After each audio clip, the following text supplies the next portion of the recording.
Welcome to the Asking Why podcast. I'm your host, Clint Davis, and today I have Miss Elizabeth Johnson, LPC.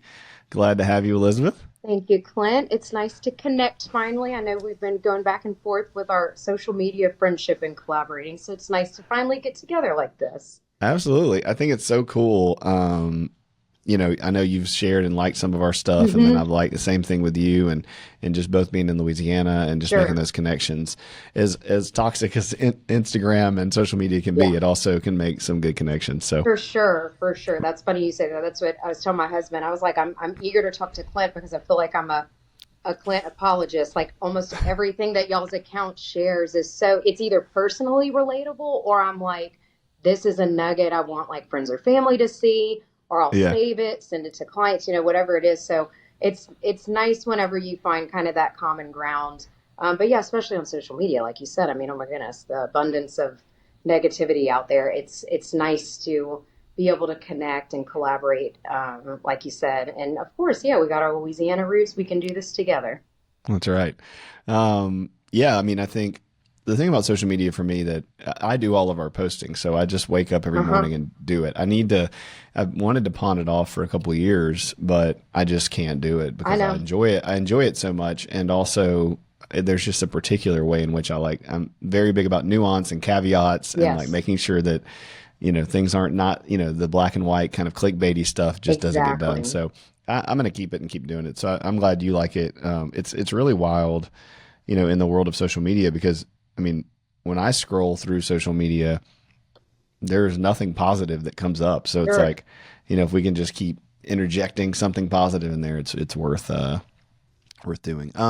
Okay, so you're in refinery counseling. That's your I'm at practice? the So gathering the counseling, gathering. but Okay. I was that's when you say that. So one of my colleagues and now dear friends, we've got kind of a mom group that we've Okay. all kept in touch with in South Louisiana. But while she was out on maternity leave, she asked me to step in and supervise her PLPCs. So Got it. I stepped in and I was able to kind of touch into the refinery world, which is really cool because, and I'll get more into it obviously about what I'm doing currently, but it was a nice taste of running some group supervision. I hadn't done that before. And it was really neat to just, kind of pick the brains of the other supervisees that I otherwise wouldn't have had a chance to work with. So it was an honor to get asked to Gotcha. take over, her supervisor duties. But yeah, so I'm with the Gathering The Counseling. gathering. Okay, hmm cool. The gathering. All right. So tell us about you. Tell us about kind of what got you into therapy. Give me your story. Okay. So born and raised in South Louisiana, I grew up in Lafayette. I went up to Ruston. I was at Louisiana Tech for 4 years undergrad, and then I guess And what years were that? I was there 2008 to 2012. Got my Okay, I undergrad. just graduated. Okay, I I figured we graduated had from tech just at missed each 2008. Yep. other. Yeah. And then I graduated spring of 2012, and I started the clinical mental health master's program that summer. So it was like, I had about 2 weeks off, then went straight into Yeah. graduate school, which upon reflection, I'm glad I did that, but it would have been nice to have a little bit of a break. But yeah, I was up in Reston for it ended up being about 6.5 years. Finished the graduate school counseling program up there. Got really lucky with like a private practice type job back in Lafayette. And at that time, my parents were still living in Lafayette. And I mean, I was kind of ready to come back home. I'd been away from home, South Louisiana, for 6 years. Really Hmm. loved Ruston and had a fabulous experience there, a lot of personal growth. So I think being able to have that experience up there and then come back home, it really worked out, both personally and professionally. Hmm. And then after about a year or so in the private practice setting, I just was not getting the amount of hours and the amount of clients that I really wanted. As most PLPCs know, when you're provisionally licensed, it's can be tricky to keep your caseload full. We don't get to take insurance, and it's it's harder to reach clients. As a provisionally licensed counselor, I think that's why my heart goes out to my supervisees, and I wanted to be a licensed counselor supervisor one day because like I get it. So Hmm. I ended up leaving the private practice setting for a community mental health agency, and I was there for goodness 3 or 4 years. And like obviously for those who don't know that community mental health agency work, that is you're going into the schools, you're going into the homes, you are driving anywhere and everywhere to meet your clients of all ages, of all backgrounds.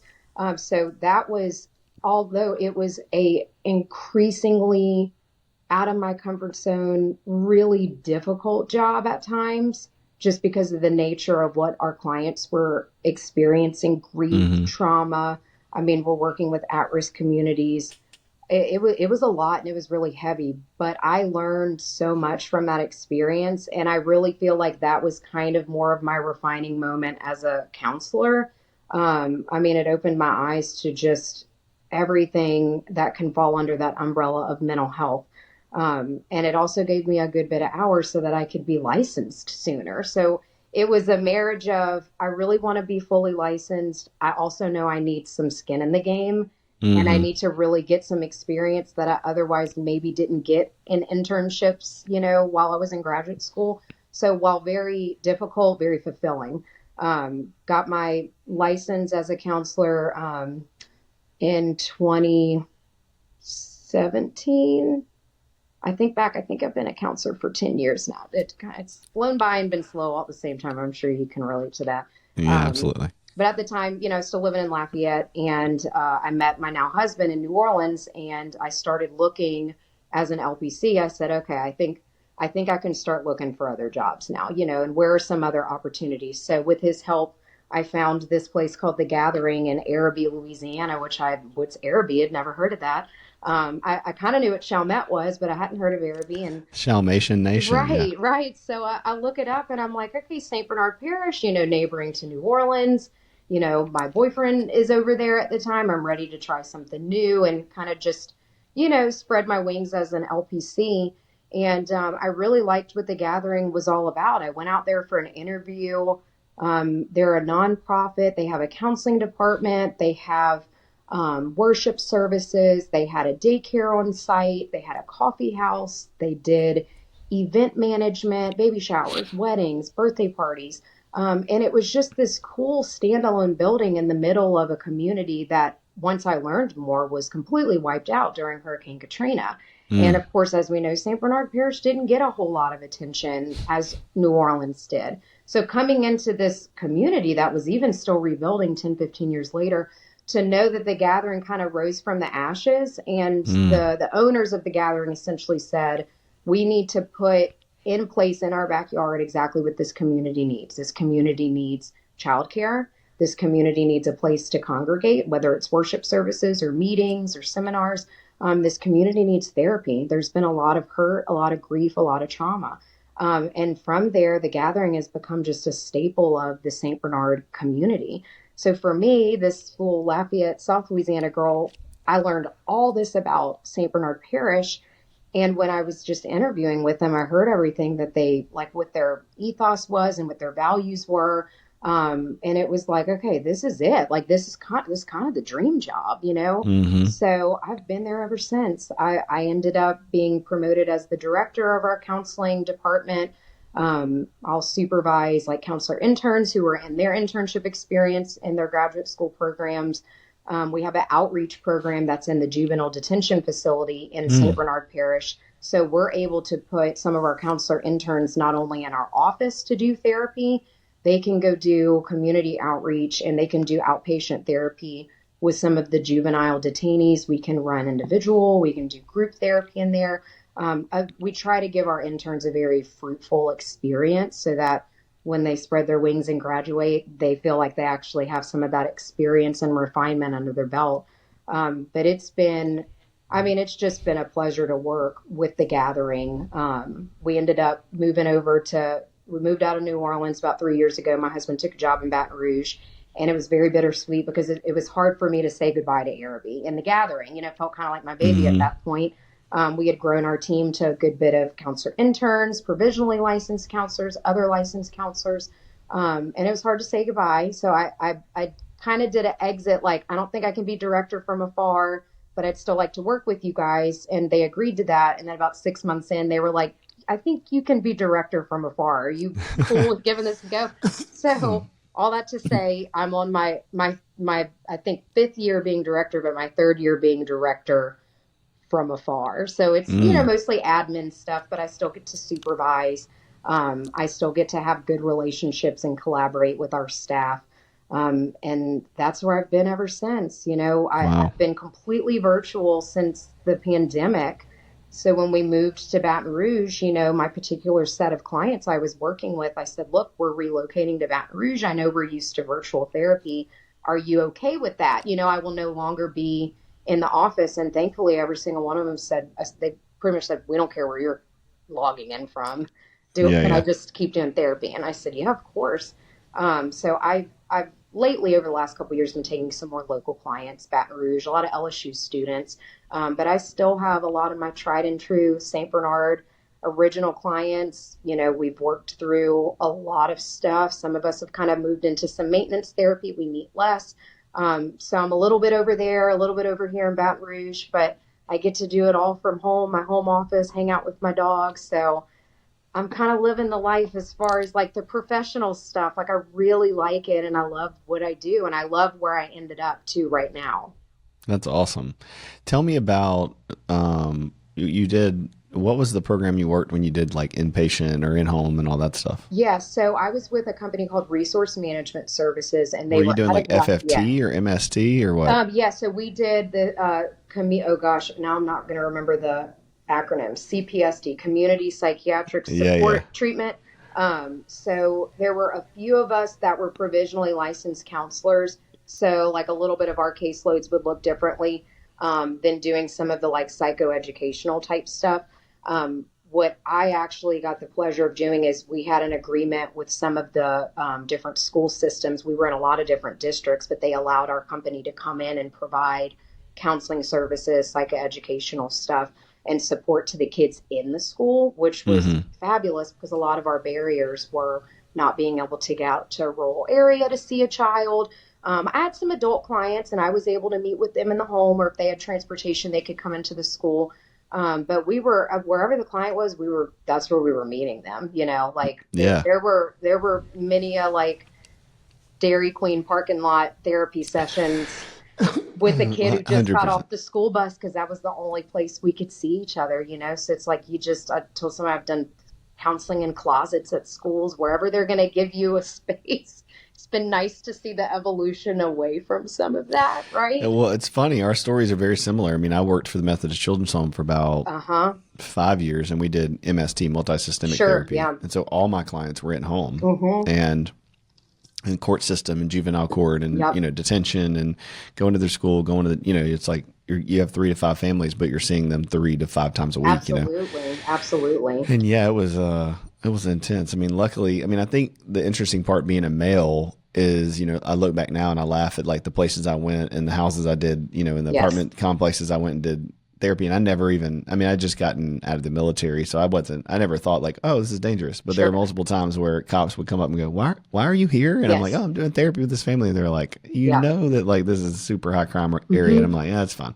Mm-hmm. But then I think of my counterparts, the female counterparts are women. They're like, here, you take all of these clients because we're not going over there. Sure. But man, it's such an intense place to start as a clinician. I also think it's interesting that like they put people in those jobs who have the least amount of training. Absolutely. And for me, it was like trauma became partly because of my own story, but also because the first 5 years were just seeing trauma after trauma after trauma after Right. trauma and going, this like behavior modification stuff is not what these kids and these families need. Correct. And so Correct. for me, when I got out, it was just because I couldn't do the thing anymore that I felt like wasn't really helping them, that was putting kind of band-aids on bullet holes. And Absolutely. so how was that for you? Like, I and how's think that that was, impacted I your think that's career? what made it, oh my gosh, I mean, just like my maturity just to say, from being a, a teenager to like college age, person who is just, living life and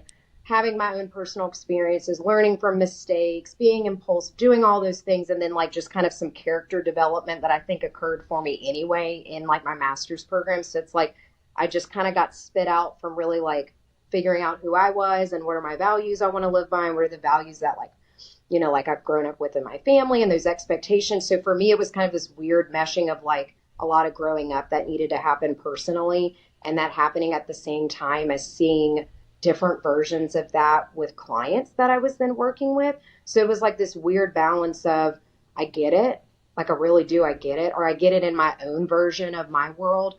But Hmm. also, gosh, you need someone to lovingly discipline you. Is that my role to lovingly discipline you? Like, no, that's a parent or a caregiver's role. So then you bring in the parent or the caregiver and you try to assist them with what does like healthy discipline look like? And like you said, how are we going to work on behavior modification if we've got like safety risks that are going on? How can I really work with you on not throwing a desk at your teacher because you have little to no impulse control or emotional regulation skills whenever you don't know when your next meal is when you go home? Right. So it was just, it felt backwards at times and not for lack of effort. I think there were a lot of big plans and big goals and big ideas, but if we don't have people's safety needs met, what are we doing? We're putting literal band-aids on bullet holes. Yes, Yeah, I mean, it's just Maslow's hierarchy of need. It's absolutely. like people, like I mean, I was in apartments; they didn't even have furniture, and like, Right. so I spent 3 months just helping them get furniture, Yes. or get a Yes. bed for their kid, or get a stove that worked, or and it's like, Absolutely. again, all that's therapeutic, but I came from Fuller, with a master's in marriage and family therapy and thinking systemically, and my own trauma with military and my own therapy, and it's just like I was just Sure, like, you're not oh, thinking you're going to be coming in and doing resource management, which for me, I was working at a place called Resource Management yeah, yeah, Services. So it was kind of like, well, where does therapy come in? And which it gave me a fast track on, I guess, all the different niches that happen in the counseling world. exactly, yep, I me thought I'd too. be sitting in a cute little office with clients that could pay cash pay, and they were just regular people that were going through tough stuff. Which, like, of course, that is a therapeutic setting, and then I've been in that setting before. But this was more like, hey, I can't work with your kid about decreasing outbursts at school or in the home if you guys don't have meals. So let's get you guys connected with SNAP benefits. And I mean, talk about being the boots on the ground with just trying to help people meet their basic needs. So I And think doesn't, that's yeah, what was so fulfilling too, was seeing people get what they needed or get their needs met. With a lot of most of my clients at the time were kids, but assisting their families and also reminding them. And I think this is kind of like the root of what I try to do with my current clients now. You have to get these people to believe that they deserve better. But how can you get them to buy into that if they've never ever heard that they deserved better? They don't have access to getting better. And they don't, even their self worth, like all these messages they've heard their entire lives or early on in life, that they just simply don't deserve to feel better, to have stability. So that's probably the biggest lesson I learned from working in those at risk environments or with those populations was you got to lead people to that they even can identify like their self-worth and what their value is, and that they deserve to heal, or they deserve to transcend from a situation, or they deserve to acknowledge trauma but not allow it to impact the rest of their life. So that was probably my biggest takeaway, was just people's self-worth and being able to identify that with clients.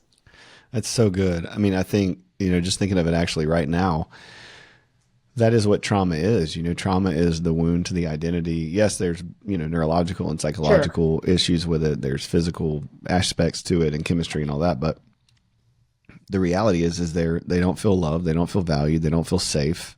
And it's kind of like I've heard people say a lot, when you work with kids, you can easily work with adults because you're just dealing with, big The kids. big grown-up versions. Yeah, Yeah, yeah. I It's know. like the 40-year-old, 3-year Yeah. old, Yes. which is so true. And I feel like, in the beginning of getting to do that, learning that, man, whether across socioeconomic status, people's worth, their value, their security, their identity, you're going to be dealing with that for the rest of your career, and Yeah. is the actual thing that you have to help, Yeah. change. I mean, it becomes a little, I wouldn't say easier, different when you're sitting in a private practice. I tell my interns and the PLBCs that work for me, or the new licensed therapists who've never done private practice, Hmm. in some ways, like, give me a crisis. That's great. Hmm. Or give me a situation that I have to be in the home and managing multiple things. Like, I feel perfectly fine with that. But private practice is very difficult in the sense that, like, you have very little information. Somebody comes and sits across from me, and then you're just like, Sure. hey, Yes. Yes. it's like, yeah, I had a miscarriage yesterday, or I, had an abortion, or I, lost my, whatever, or I don't even know why I'm here. My husband, Right. it's like, Right. and then you're just like, okay, now fix me, and in some ways it's more difficult in certain areas to I just agree be in with you. private I've practice. never thought of it that way, but I guess with the literal sense of if there are like visible problems or risks or needs that are unmet when you're in those at risk environments. And for me, like when we've been working with the juvenile detainees and just being able to be the first person they've ever talked to ever in some sort of like mental health capacity and hearing their stories or hearing what needs aren't met, it's like, well, there's the problem. It's like you said, it's so black and white. And how often do we get black and white in this field? Like a lot of the work comes in the gray and being identify the gray, all of that. So that's funny you're saying that because you're putting into words what I never realized my transition away from like tangible things that I felt like I could work on with clients versus, yeah, the clients who come in, plop in the office, maybe they can put their finger on, like, I've struggled with, anxiety my whole life, or I'm going through a really bad breakup, or my parents are pissed at me because I dropped out of school. Like, there'd be like, sometimes there's like a thing that they're coming in Sure. with. But beyond that, there's so much more. So, like, we got to like kind of temper our expectations about we can't take it all on at once. It's not getting Yeah. solved all in one session or in 20 sessions, just kind of like how do we slowly walk this walk?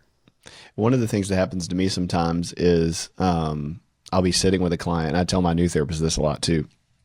I'll be sitting with a client and they'll be telling me, I mean, it's like my first or second session with them, and there's just 100 things going on. It's overwhelming. There's, I'm trying to listen and be empathetic and that, all the things.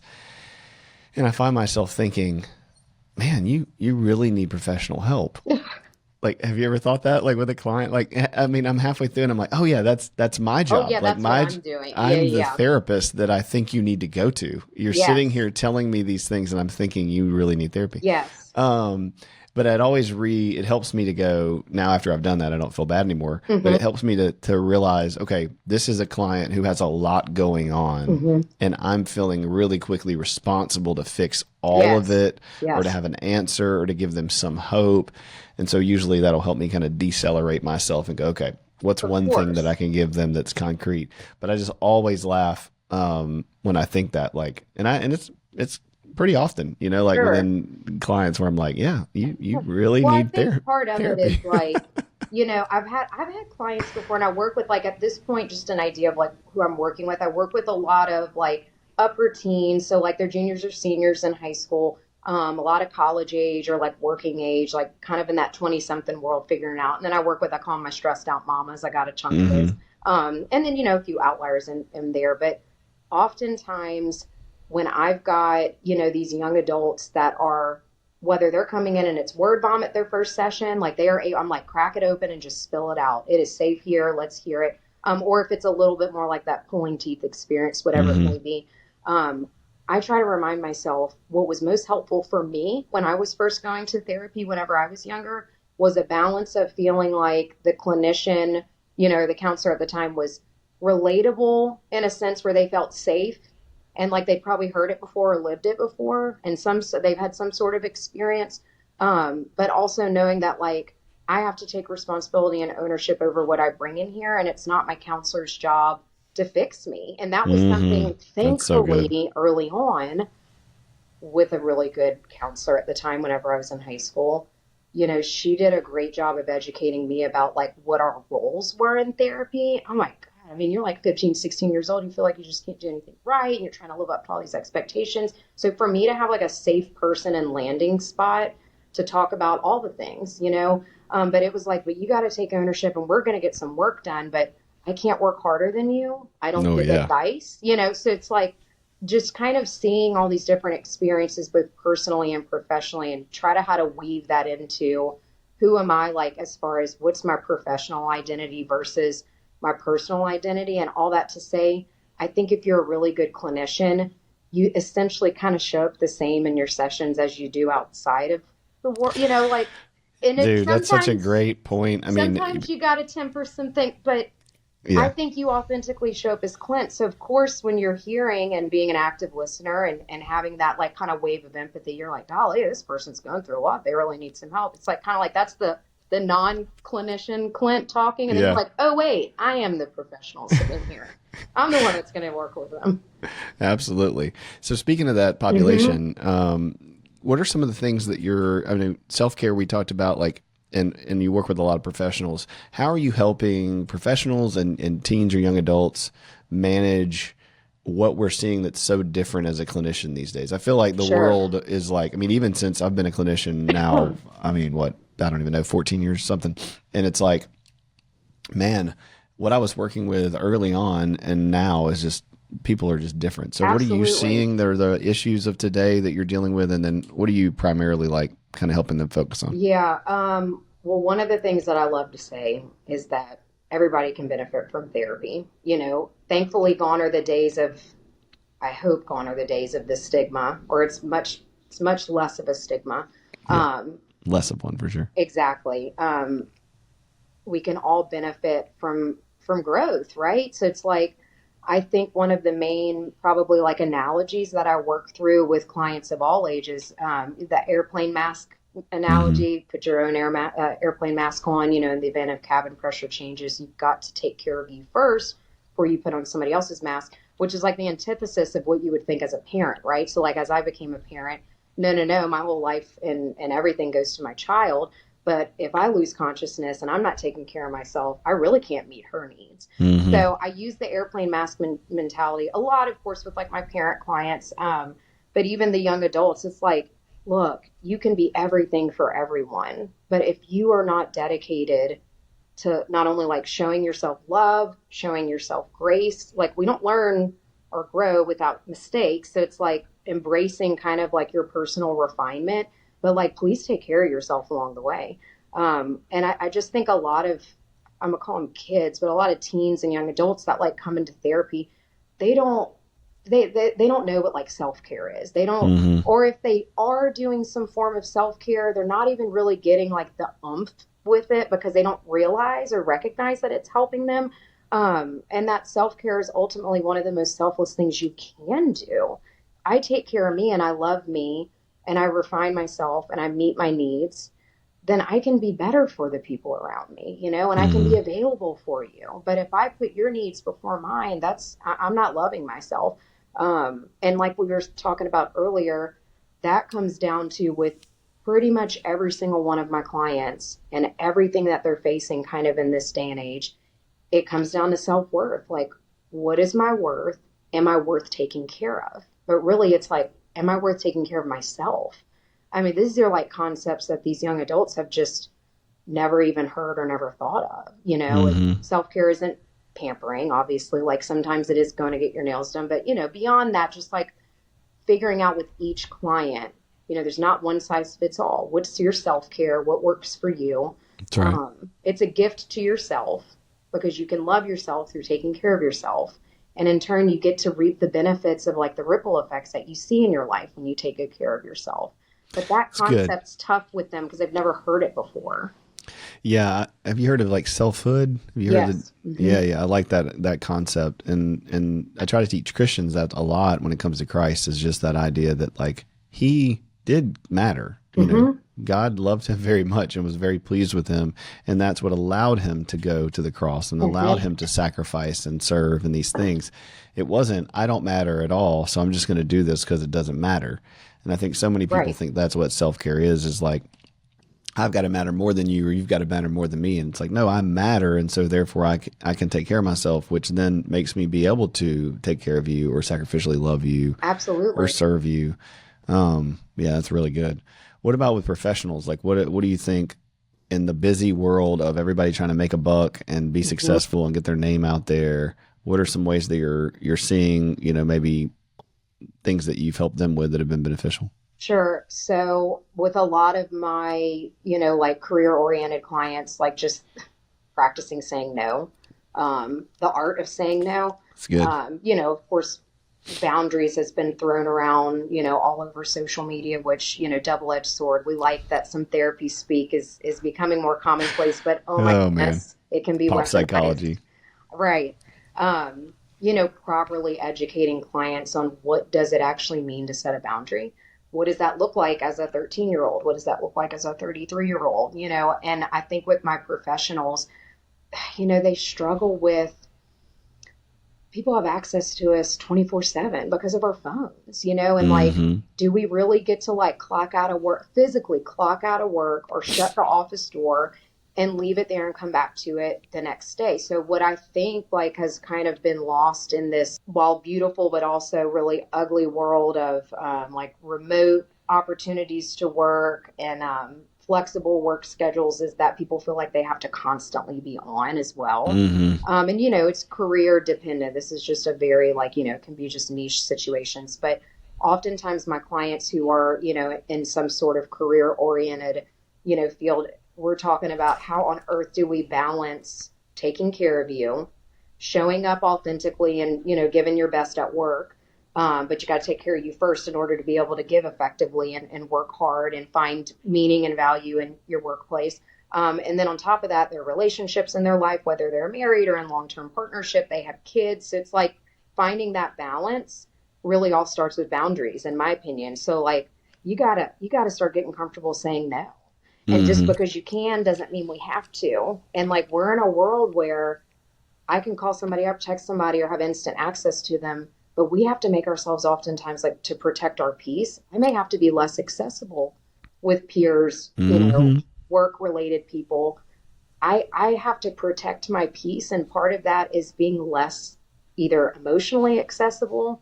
And then that's a tricky line there too, because we don't want people to isolate or shut down. So what I like really like to move through with clients is we do a lot of weekly processing of like, give me the recap on your week, and as they're recapping, like we can start to connect like, was this something where like I went left and I think going right would have been better? Hmm. Or is this something that I'm routinely saying yes to, but like, man, this is not serving me, and this maybe really isn't even my job to say yes to this. And God, those are tough conversations to have with people, because that means going to a higher up or a coworker, hey, I know I've said yes to this for the last 5 years, but I really need some help with this or support, Hmm. or I'm ready to delegate this out to someone else. So we do a lot of role playing of like It's tough good. conversations with coworkers, managers, higher ups, and then beyond that, just with like supervising provisionally licensed counselors. I mean, I get it. You want to get your license, you want to see as many clients as you can, but also we can't see clients as just numbers. These are real whole human beings trusting you and coming in and expecting, a certain type of therapeutic experience. Like we've got to take clients that you feel fit in your scope of practice and that ethically you feel trained and competent to work with. One of the hardest conversations I have with my supervisees is when to refer out. Like, Hmm. did this person land in your office for every right reason, except, you do not have the skills for what they need. And now we need to refer them out. The best gift we can give them is a referral. And Oh, that's tough. We 100%. don't like to see people, clients go. So that's something tricky I work with my It's supervisees good. as well. I like that. Yeah, I'm laughing thinking like how much of a rush we're in, early in your career and how much you Mm-hmm. think it matters and get my license as if you're going to get paid any more, That's right. when you Right. transition. It's like Right. nobody's giving you a raise just because you moved from PLBC. And you know That, what? Nobody yeah. even knows what any of that means. I know. I know. Um, I know. I circled something I wrote down. Mm-hmm. How many in both of those categories, I find helping people with the have to, Yeah. like so many people, myself included, you try to, they have something going on and they're like, but they feel like they have to do this or they have to be on their phone or they have to take the call or they have to have social media or they have to talk to their, whatever it is. Find that being some of the best work, but hardest work is to ask those questions like, Sure. what would happen if you didn't? Right. Exactly. Well, and I think one of the most, I guess, personally refining experiences that I've had this year is I think prior to this year, and I've suffered some major like grief and losses in my life. The way that I've invited that grief and some of those changes, because like as we know, grief doesn't go anywhere; it sticks with you forever. So you may as well invite it along. I guess my perspective has changed a bit on even my own accessibility. Mm. So it's almost more of a challenge of like I feel like I'm really having to rise to the occasion of like walking the walk with what I talk with clients about. And like if we're talking about, protecting your peace or knowing what's important in a season of life may look different than what was important in last season or what's to come. I find, and I don't remember who said this, I heard it on like a morning talk show the other day, but they were saying about when they spend time with people in their life, whoever it is, rather than going wide, they go deep. And like Hmm. I felt like it put into just words with like what my own experience has been like these last several months was prior to that, having a lot of friends or a lot of peers or a lot of like social interaction, like that's great. That was what I needed in those seasons of life. And now it's been more of a refining moment of if I'm spending time with people or conversing with people, I don't really want it to always stay surface. Hmm. And those surface friendships or peer interactions, I mean, there's certainly a time and a place, and like those are important. But for me, it's more of like I would prefer to go deeper. I would prefer to have more of a fulfilling experience, whether it's a conversation or a weekend spent somewhere. And I just loved that mentality of like you can go wide and have a cast a wide net and support people, and networks are so important. But also, can we have some more depth with those like interactions? And like I said, I think with my personal experiences this year, I had one client. I came back from taking bereavement leave, and it's stuck in my head, but he said, I'm really proud of you because I think you walked the walk on what you've talked Hmm. with. He said, what I know you've talked with me about, and I'm sure what you've talked with other clients about, knowing when to say no, knowing when to take a break. So that's my new feather in my cap for this year, I guess. That's good. I mean, yeah, two things come to mind. One, well, and it's in like the same chapter of Hebrews, but it talks about, that Christ suffered and through his suffering learned obedience. And it's like, in our grief, in the hardships, we learn to trust God and to follow the thing that we say and to be Sure. obedient to what we know is good and right. Obedience, discipline leads to freedom, not, chains. And the reality is that like as clinicians, I mean, that's one of the gifts of it, but also is the most difficult thing is you're telling people every Right. day things that you need to be listening to. Absolutely. And how many times do Absolutely. you leave your office going, oh my gosh, I got to go apologize to my spouse, or I need to go Right. apologize to my kids, or I need to Right. go work out, or I need to, Oh, it's what am so I? humbling. Yeah, it really is. But I think the beauty of it is that we have a choice after we have those humbling moments. Then, like, what am I going to do with this? Oh, Right. 100%. Yeah. So it's like that's kind of I guess the challenge or the call of action of like, okay, man, I've been routinely talking with clients about self care this week. Well, like, where the heck has my self care been this week? So it is. It's some of those moments where you're just like, I've got to be able to authentically talk with clients Hmm. about this. I gotta like live it, and not at a perfectionist level by any means. And I think that's where self disclosure is so important with clients too. I had a client, working mom, kind of just balancing being a wife, a mom, a friend, a daughter, all the things. And it was very relatable for me. And I just said, so you didn't meet your self care needs this week. And we were kind of talking about it. And a lot of clients just kind of assume like, we can all do no wrong. And, you'll newsflash, you have no idea. But I said, well, guess what? Last week I didn't meet maybe any of what my self care goals were. And I felt a difference. I don't know if I showed up in the places that I needed to at my best. I know I didn't. And I mean, of course, we have to be so mindful and careful with self disclosure. But in that instance, the trust was there, the rapport was built. It's like I had to kind of break the fourth wall for a second and be like, hey, guess what? Like, I know every bit of how important self care is. And I neglected Hmm. my own self care last week. And I saw how that manifested in every other role that I play in my life. So I think probably one of the most humbling and fulfilling things about what we do, we're helping professionals, but we have to know how to help ourselves first so that we can Hmm. effectively guide clients through grief, trauma, healing, all of it. It's like we got to be well enough to be able to get you to well and help you through that.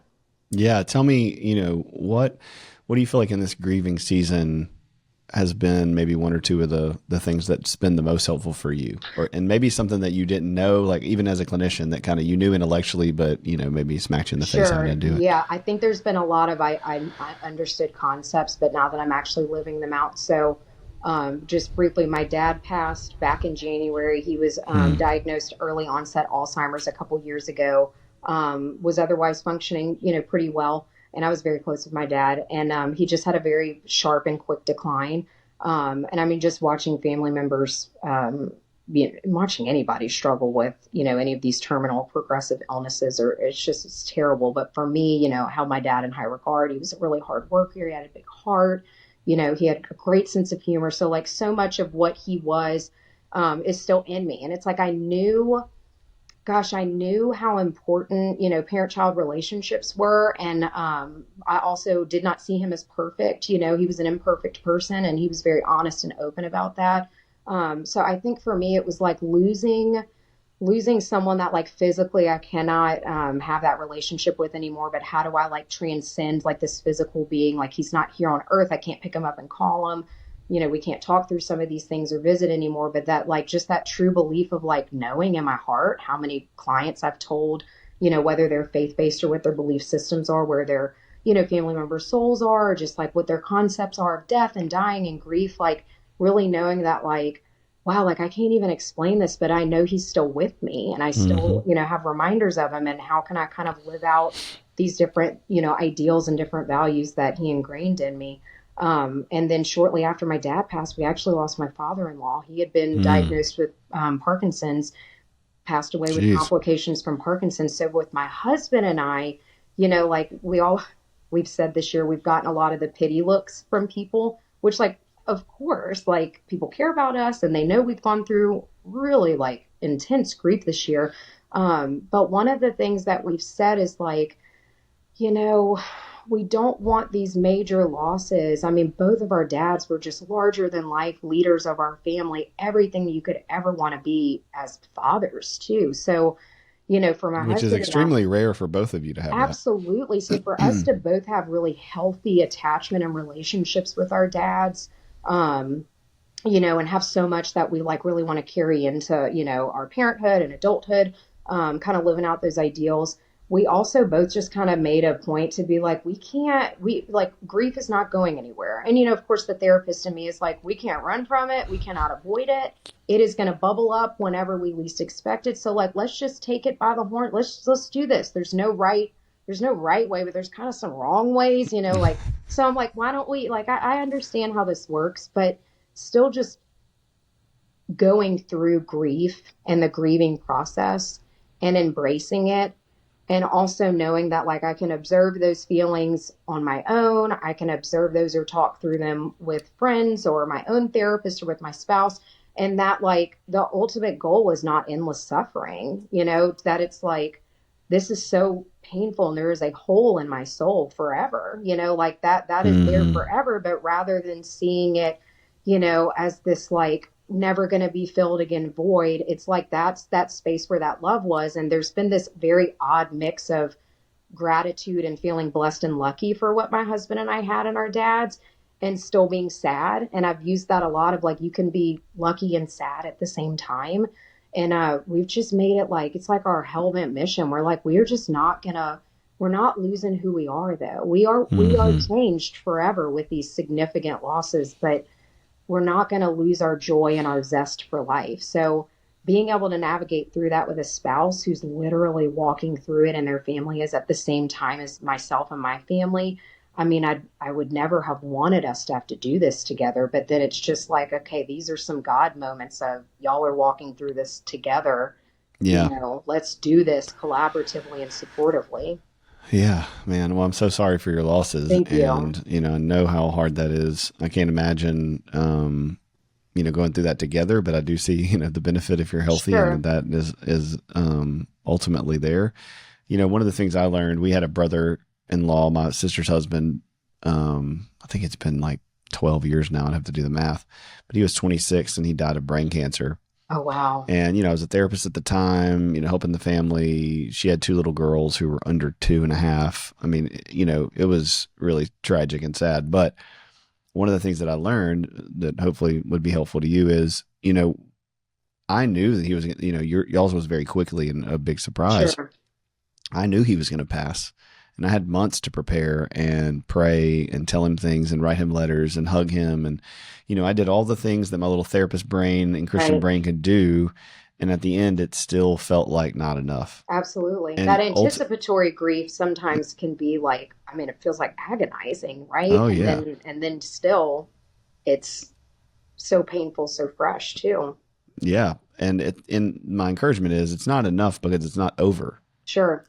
That as Christians, we believe in an eternal life and we believe in Christ returning and restoring all things. And so, they're just, in another place. Right. You know, Right. they're still alive. Right. You know, they're still living and breathing, and they're, you know, they're just waiting for us to get there with them. And so, you know, it's that mystery of Christian living is like, okay, this life is so important and so vital and so amazing. And we get these gifts that we wouldn't even know if we didn't have suffering. And yet at the same time, there's more to come. And so we're never going to feel fully fulfilled here. We're Right. not perfect people. We don't have perfect parents. We're not perfect parents. And so there's this hope that we have that goes, okay, we're not going to grieve like the world grieves. We're going to Right. grieve. We're going to cry. We're going to mourn. I mean, Jesus stood before the tomb of Lazarus and wept, Right. and he was about to bring him back to life. Like, he could have just walked up and Right. been like, hey, who cares? Like, you know, come back, you know, but instead he looked around and looked at what the disciples were going through, and Mary and Martha, and he took in the experience of humanity. And so, Sure. you know, I mean, it sounds like you're managing it as best you can. And, you Yeah, know, I've definitely had to live out a lot of my, like, one of my sayings with clients is the whole, like, we got to feel it, to deal with it, to heal from it. And that, you know, my own therapist has recommended, like, you know, look, if you got some nuggets of time that you feel like you can be, you know, in communion with God, whether it's on a walk or a drive or just going from this errand to that errand, you know, all right, God, what do you like? What do you want me to think about right now? Or what do I need to be, you know, kind of like meditating on, or like whatever it may mhm, be. And sometimes it's nothing, and sometimes it's grief that bubbles up. And sometimes it's just, I want to listen to a different song. You know, it can be light, it can be heavy, but just being like inviting that grief, I guess, to the table.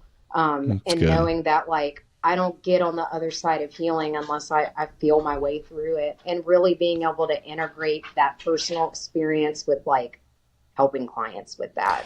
Isn't that crazy? I mean, I think I've been through a lot of trauma, and I Hmm. would not wish it on anybody. But man, every one of those opportunities of suffering, whether I've caused it or it was done to me, has been something that, yeah, I've sat with a client in and had that a different level of empathy and understanding Absolutely. that, you know, you don't have to have brain cancer to operate on it. But man, it certainly helps you to be a Absolutely. human in the room. And so, Sure. um, well, look, I thank you for your time. Of I'm glad we got course. to finally chat. I know we'll keep Yeah, talking thank and you. connecting, and you know, this was great. But I'd love to have you on again now that we've kind of gotten the introductions out of the Yeah, for way in a few sure. I'd months, love and we that. can talk through some issues. It's fun for me to get to talk to other therapists because I don't get to do it often, you know, in this way, Sure. and so yeah, I'd love to have you back on. Well, thank you, Um, Clint. Yeah. yeah. Any closing, you know, any thoughts that you would tell somebody who kind of is on the edge of thinking they need to go to counseling, and maybe they got something going on. You know, there's a lot of Yeah. flood stuff happening right now. There's, you Sure. know, Sure. the Gosh, you know, presidency that's a disaster. You know, what, right. any nuggets you got? I guess I just like to come from a proactive, you know, mindset of like, we're gonna have hard, bad things that happen in life. You know, it's unavoidable. So, um, kind of being able to even begin a therapeutic experience at any age, but I mean, it's obviously never too late. But to be open minded to just knowing that you can have like a safe, warm space that's like professional. It's not advice giving. It's not family. It's not friend, but it's somebody who can sit with you and really like kind of like muck through some of this stuff with you so that you can realize what you're capable of. That when the next thing hits the fan, because it inevitably will, personal crises, natural disaster, whatever it may be, that you know what you're capable of and you feel that much stronger to get through it. So Hmm. I guess my message is, and I try to be very outward with like saying I'm a therapist and I love connecting people with somebody will reach out, hey, I know you probably can't be my therapist, but can you set me up with one? I'm like, I love it. Yes, let's figure Hmm. this out. So it's just never too late to begin your therapeutic experience. And I just love seeing people really digging into what they're capable of, whether it's coping mechanisms or self love, self care. It's a gift you can give yourself. You know, it really, really is. So I guess that's kind of my final, my spiel. That's good. Well, thank you so much for coming on and taking the time, and I wish you the best. And again, I'm here if you need something, you know, and I Thanks, know Clint. we're going to try to connect in some other ways, but Sure.